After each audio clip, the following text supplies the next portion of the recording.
Day one of preseason, let's talk about it. Preseason kicked off today with years 1 to 4 plus a handful of senior players.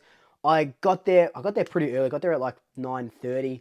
The boys didn't come out till about 11 o'clock. They did about an hour or so of training, which is really fundamental sort of training because it's the first day back during preseason. They were inside for pretty much like, that orientation sort of thing. But it was nice seeing a few senior players there as well. So of the senior players, Mason Cox was there, Mitchell, Frampton, Johnson as well. Harry Perryman made his black and white debut at training, and it was really nice seeing Maynard there.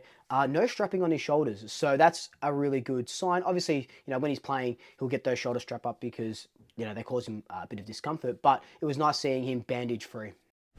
So the quick summary is that training was really good. It was nice seeing the boys there. It was just an absolutely perfect day for training. It was just so beautiful. And there was about, I don't know, maybe just over a dozen or so players, because we don't really have lots of 1 to 4 year players. Some of them are still on, like Nick Dacos wasn't there because he was still on a holiday and doing a bit of training camp over there. There's still some players overseas, so we'll start seeing them sort of filter through, even though they don't need to be here at the moment. But it was nice to just see the boys out and about and just to be back at training. Seeing everyone that usually goes to training. It was nice to catch up with those sort of people as well.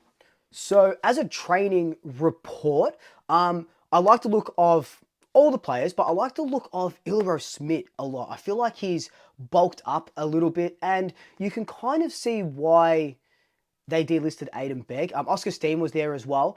Oscar Steen looks just as good, with a bit. I think he's got a shaved head now because I didn't notice him at the start, and he's got a shaved head. But Ilro Smith, like we said in the previous video, he's a bit of a mongrel, but he looks bigger. So I can't wait to see him develop in the VFL because he is going to be. I think he's a hidden gem. I absolutely think Smith is a hidden gem. He's so young as well. Was training really well with Cox, with Frampton, with the other rucks. So Ilro Smith is my one to look at this preseason with a full preseason under his belt. So just make sure you look out for him Tuesday and Friday during those training sessions because I think he's going to be one that takes his VFL game to the absolute next level. Also, like I said in my previous video, Harry Detia, he looked the absolute goods. So Detia, had those injuries last season, like we mentioned. He went on SEN earlier today, and he was talking about how he's done his VFL apprenticeship. He really wants to crack into that AFL side. He can either be that halfback player or he can be on the wing. And he does have a tank in him. When he was training today, he was training with the midfield group quite a bit, but he was running off that halfback line when they were doing those sort of drills. So pace to burn on the wing or halfback. I think if he does go anywhere, it might be on that wing. He could be that side bottom replacement. Demeter on one ring, maybe Josh Dacos on the other. Now that we've got Dan Houston at halfback, we don't have to put Josh Dacos into that halfback line. So we could see that natural progression. I wouldn't mind him off the halfback, but I just don't see it happening, especially we've got players like TJ, we've got players like Jacob Ryan, two guys who did train and are pushing for that sort of halfback spot. I don't think we need Demeter there. We're crying out for a player like him, a young player like him, to take this game to the next level. Did well. He finished the VFL season really well.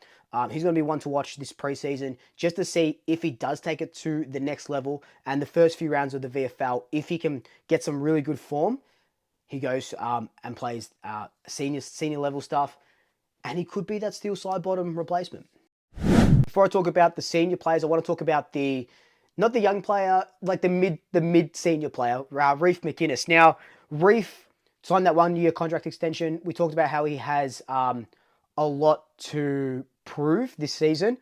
He was training with the defenders a little bit, and when I say, he was training with the midfielders, he was training with. Keep in mind that there was only like 14 or so players, so there wasn't big groups or anything like that, and they were all rotating, but it was nice to see him training with the defenders, because we know he can take a good aerial mark. We know he can read the ball really well. I know it's like, could he be the Nathan Murphy replacement? Is Reef that guy? To go to the defense and command a spot back there because he's tall. Like I said, can take a good mark, can read the ball really well. I don't know if he's going to get a real big go in the forward line now that we've brought in Tim Membry and McStay and Mychek are all going to be fit and firing. So he has to reinvent himself. This will be the year to do it. So that's keep a watch on Reef this preseason. Now, the senior guys, Tom Mitchell. It was so good to see Tom Mitchell running around. It looks like his foot injury and, his abdomen and stuff is just behind it. Not abdomen, it was his appendix. Is just behind him, and he looked good to go. We missed Tom Mitchell so much last season. We missed Taylor Adams as well. So having none of those in the team really messed us up. Tom Mitchell didn't play since it was Anzac Day. I think he got subbed out right at Anzac Day. So he didn't play since like round 5 or 6 or whatever that was, whenever that was. So we really missed him. And it's good to see him back with the younger players. Just shows that he's very, very hungry. We saw him training overseas as well. So he's very hungry for this spot.